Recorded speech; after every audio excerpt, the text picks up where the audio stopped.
በስመ አብ ወወልድ ወመንፈስ ቅዱስ አሐዱ አምላክ። ሚያዝያ 16 በዚች ቀን የበአርማ አገር ኤጲስቆጶስ ቅዱስ አንቲቦስ በሰማዕትነት አረፈ።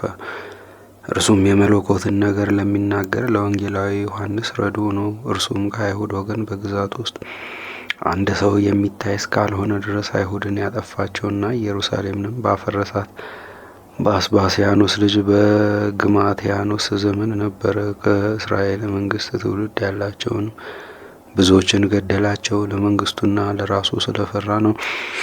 የክብር ባለቤት አምላካቸውና ንጉሳቸው ድል አድራጊና እነርሱም ወገኖቹ እንደሆኑ ክርስቲያኖች ይናገራሉና፣ ስለዚህ ከአማንያን ብዙዎችን ገደለ። ወንጌላዊ ዮሐንስም ከእርሱ ሸሸ።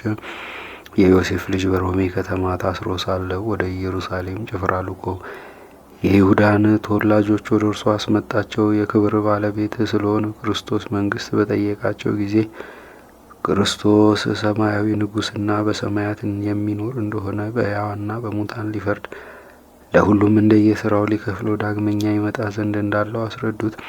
ይህንንም ሰምቶ እጅግ ፈራ። ክርስቲያኖችንም ማሰቃየቱን ተዋቸው። ቅዱስ አንቲቦስን ግን የክብር ባለቤት ክርስቶስን ሊያስክደው ሽቶ ጽኑ ስቃይን አሰቃየው። እርሱም በስቃይ ውስጥ በመታመን ጸና።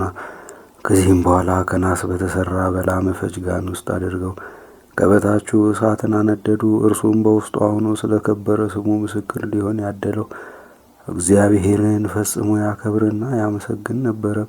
ከዚህም በኋላ ስሙን ለሚጠሩና መታሰቢያውን ለሚያደርጉ ከነፍስ ከስጋ ደዌ ሁሉንም ይፈውሳቸው ዘንድ ከእግዚአብሔር ፈለገ። ከዚህም በኋላ ከናስ በተሰራው በላመ ፈጅ ውስጥ የምስክርነቱን ተጋድሎ ፈጽሞ ነፍሱን ሰጠ። በድኑንም ሲጥሉት ምዕመናን አንስተው በታላቅ ክብር ፈጽሞ እያመሰገኑ ወስደው በቤተ ክርስቲያን ውስጥ አኖሩት። እርሱም አስቀድሞ በግዞት ቤት ሳለ ከወንጌላዊ ዮሐንስ ዘንድ የሚያጽናናውና የሚያረጋጋው ቸር ጠባቂ እረኛና ታማኝ አገልጋይ ካህን የሚለው መልእክት ወደ እርሱ መጣ። እንዲህም ብሎ ሁለተኛ ነገረው።